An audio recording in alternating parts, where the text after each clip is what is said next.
Engineer Mohammad Ali Mirza एक Islamic scholar है जो दरूद पढ़ के अपना प्रोग्राम शुरू करते थे, दरूद पढ़ के खत्म करते थे। मैं तो ना CCD वालियां ने भी आख्या, मैं क्या मावरा अदालत ज मारदे फिरदे हो भंगी ते चरसी ते मावरा अदालत ते कुत्ते भी मार छड़ो। अस्सलामु अलैकुम वरहमतुल्लाह, अस्सलातु वस्सलामु अला रसूलिल्लाह। मैं हूं मोहसिन अमायूं, आप देख रहे हैं मेरा यूट्यूब चैनल मोहसिन डायरीज। आज की डायरी की हाईलाइट्स आपने देखी हैं, अब उन तमाम मामलात की तफसील आपके साथ शेयर करते हैं। सबसे पहले जो खबर है वो एजाज सैयद साहब के हवाले से है, जो उन्होंने इंजीनियर मोहम्मद अली मिर्जा साहब के हवाले से बात की है जियो न्यूज़ के एक प्रोग्राम में बात करते हुए। बेसिकली वहाँ पे जो सवाल था वो ये था कि क्या जो TLP है उसको बैन होना चाहिए, उस पर पाबंदी लगनी चाहिए या नहीं। तो इसके जवाब में एजाज सैयद साहब ने क्या कहा, पहले आप ये सुन लें, फिर उसके बाद बात करते हैं। इनके ऊपर पाबंदी लगाने से फर्क पड़ेगा, मैं समझता हूं फर्क पड़ेगा। और दूसरी बात ये कि मिंबरे इस्लाम के ऊपर बैठ के जो जुबान इन लोगों ने इस्तेमाल की वो काबिल मुजम्मत है।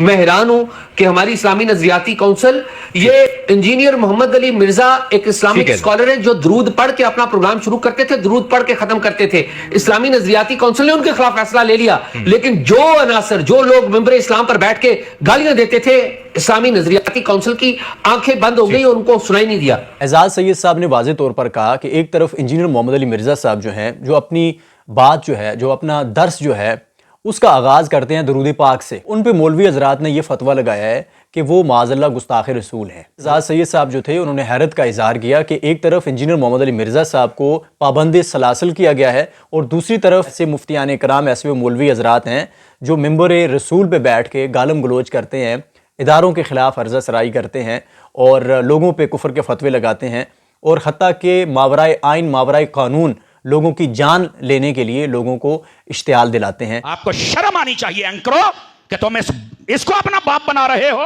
आजकल 2-3 हैं बड़े अजीब व गरीब गंदे मुंह वाले, वो बकवासात कर रहे हैं। अपनी जबानों को लगाम दो। कभी कभार लोग डंडी मारने की कोशिश करते हैं, जैसे पिछले वो चीफ जस्टिस ने किया था, लेकिन फिर हम अल्लाह की रहमत से फैसला सही लेना भी जानते हैं, फैसला सही लेना भी जानते हैं। आपने देखा मुफ्तियान कराम को भी धमकी, अदालत को भी धमकी और सहाफ़ियों को भी धमकियां। ये मुफ्ती समर अब्बास कादरी साहब है जो मिंबर रसूल पे, और इनकी गालियां ऐसी हैं कि मैं आपको सुना नहीं सकता। अच्छा, इसके बाद ये दूसरे साहब हैं, ये तहरीक लब्बैक के मरकजी रहनुमा है रज़ा नक्शबंदी साहब।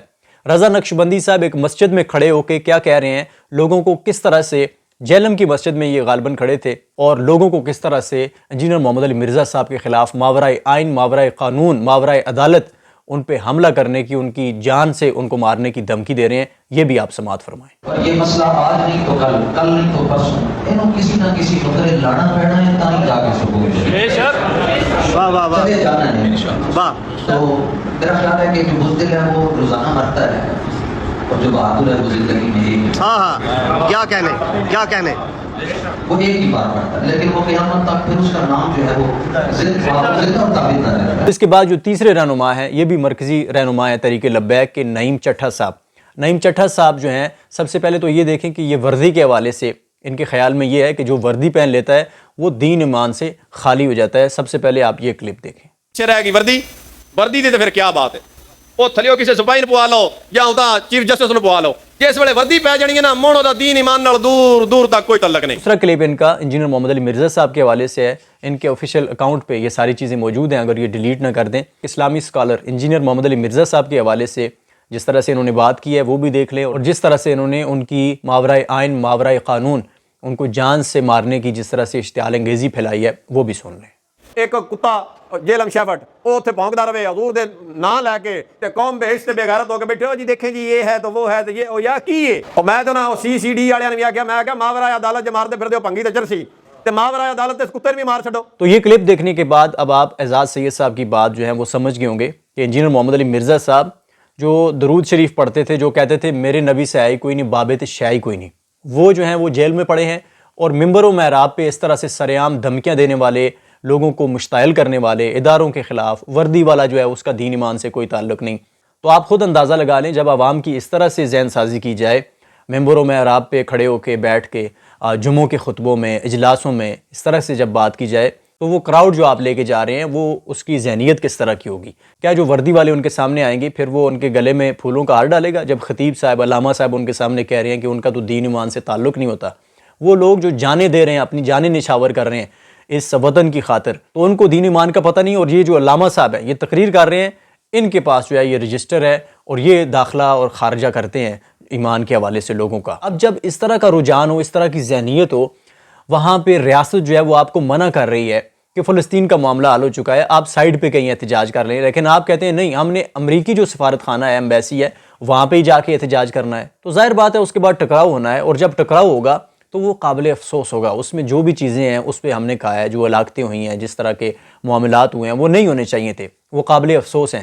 لیکن پھر کیا ہوگا جب اس طرح سے لوگوں کی آپ تربیت کریں گے، لوگوں کی ذہن سازی کریں گے، لوگوں کو مشتعل کریں گے، تو جب بھی وہ ریاست کے ساتھ سامنے آئیں گے، تو اپنے اداروں کے سامنے آئیں گے، تو پھر وہ کیا کریں گے؟ تو پھر ایسے واقعات اور صانعات کے بعد جو ماؤں کے جوان ہوتے ہیں، چاہے وہ سیکورٹی فورسز کے ہوں، چاہے وہ کسی جماعت کے ہوں، تو ان کی جو ہلاکت ہوتی ہے اس پہ افسوس ہوتا ہے۔ ایسے تمام باشعور لوگ جو میڈیا سے جڑے ہوئے ہیں، کنیکٹ ہیں، وہ جانتے ہیں کہ جماعت اسلامی جس طرح سے انہوں نے احتجاج کیا، بہت بڑے بڑے ان کے مارچ ہوئے ہیں فلسطین کے حوالے سے۔ یہ تو چلیں جمعہ 8 دن ہوئے ہیں ان کا یہ کام شروع ہوا ہے۔ جماعت اسلامی جو پاکستان بننے سے پہلے کی جماعت ہے، تحریک لبیک کے جو ساری زندگی کے شاید مارچ ہیں فلسطین کے لیے، جماعت اسلامی کے 1 مہینے کے مارچ جو ہیں وہ شاید ان سے زیادہ ہو جائیں گے۔ پوری دنیا کے میڈیا نے ان کو کور کیا ہے، پوری دنیا میں ان کی جو آواز تھی فلسطین کے لیے وہ بلند ہوئی ہے۔ تو ان کا جو مارچ تھا ان میں کسی طرح کا کوئی انتشار نظر نہیں آیا۔ مجھے یاد ہے میں ایک مارچ میں شریک ہوا تھا، اسلام آباد میں بہت بڑا مارچ تھا۔ وہاں پہ جو حافظ نعیم الرحمان صاحب تھے، امیر جماعت اسلامی، انہوں نے کہا تھا کہ وہ امریکی ایمبیسی کے سامنے احتجاج کریں گے۔ تو اس کے بعد جو حکومت تھی اس نے اپنے تحفظات سامنے رکھے، تو انہوں نے کہا کہ اگر آپ احتجاج کرنا چاہتے ہیں، آپ اپنی آواز بلند کرنا چاہتے ہیں، تو آپ کو ہم ایک جگہ دیتے ہیں، آپ وہاں پہ احتجاج کر لیں اسلام آباد میں۔ تو حافظ نعیم الرحمان صاحب جو تھے انہوں نے وہاں پہ ایک جگہ پہ احتجاج کیا، دیگر جماعتیں بھی ان کے ساتھ شریک تھیں، وہاں پہ بہت بڑا احتجاج ہوا، لیکن وہ ریاست سے نہیں ٹکرائے۔ تو یہاں پہ یہ معاملہ تھا۔ تو انجینئر محمد علی مرزا صاحب نے ایک اور بڑا کارنامہ کیا ہے پاکستان میں۔ جو اسلامی اسکالرز ہیں، جو جماعتیں ہیں، ان کو ان سے سبق حاصل کرنا چاہیے۔ آپ انجینئر محمد علی مرزا صاحب کی کیا جو دعوت ہے، جو کام ہے، اس کو پہنچ سکتے ہیں؟ ایک چھوٹے سے کمرے بیٹھک میں بیٹھ کے اس بندے نے کتنے بڑے بڑے انقلاب پیدا کیے ہیں۔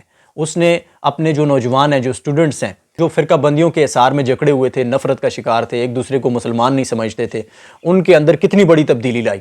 اب وہ تمام فرقوں کو جو ہے، وہ جو ان کے اندر کی نفرتیں ہیں وہ ختم ہو چکی ہیں۔ وہ ہر مسجد میں نماز پڑھتے ہیں، اور کتنی بھی بڑی کوئی شخصیت کیوں نہ ہو، لیکن اس کی بات اگر اللہ اور اس کے رسول کی بات کے خلاف نکل آئے تو وہ اس کو چھوڑنے میں 1 سیکنڈ بھی نہیں لگاتے۔ اتنا بڑا انقلاب پیدا کیا ایک بندے نے، قانون کے دائرے میں رہ کے، ایک بیٹھک میں بیٹھ کے۔ آپ کے پاس اتنا بڑا بڑا کراؤڈ ہے اور آپ ممبروں پہ بیٹھ کے ان کے سامنے جو ہے وہ جلسوں میں اس طرح کی باتیں زہر گھولتے ہیں ان کے دلوں میں، ان کے دماغ میں، اور پھر جب اس طرح سے وہ ٹکرا جاتے ہیں، خود آپ وہاں سے نکل جاتے ہیں، سائیڈ لائن ہو جاتے ہیں، اور ماؤں کے جو لال ہیں وہ آپ قربان کروا دیتے ہیں اپنے مفادات کے لیے۔ تو اس طرح سے ظاہر بات ہے نہیں چل سکتا۔ ہمارا ملک جو ہے وہ مختلف محاذوں پہ برسر پیکار ہیں، جو فورسز ہیں پاکستان کی۔ آپ کو پتہ ہے پہلے انڈیا کے ساتھ بڑی جنگ ہوئی، اب اس کے بعد افغانستان کے ساتھ حالیہ کچھ دنوں میں بڑی شدت کے ساتھ جھڑپیں ہوئی ہیں۔ وہاں پہ جو دہشت گرد ہیں وہ پاکستان میں آ کے حملہ کرنے کی کوشش کرتے ہیں، حملے کرتے ہیں، تو ان کو روکنے کے لیے پاکستان نے سخت پیمانے پہ بڑے لیول پہ ایکشن لیا ہے۔ لیکن پاکستان اور افغانستان کے حوالے سے جو لیٹسٹ اپڈیٹس ہیں، ایک اچھی خبر یہ ہے کہ افغانستان اور پاکستان کے درمیان جنگ بندی ہوئی ہے، اور اسی حوالے سے مولانا فضل الرحمان صاحب نے بھی ایک دن پہلے بیان دیا تھا کہ پاکستان اور افغانستان جو ہیں، حکومتیں جو ہیں، ان کو چاہیے کہ ایک دوسرے کے خلاف جنگ جو ہے اس کو ختم کیا جائے، بات چیت کا آغاز کیا جائے۔ یہ جنگ جو ہے دونوں ممالک کے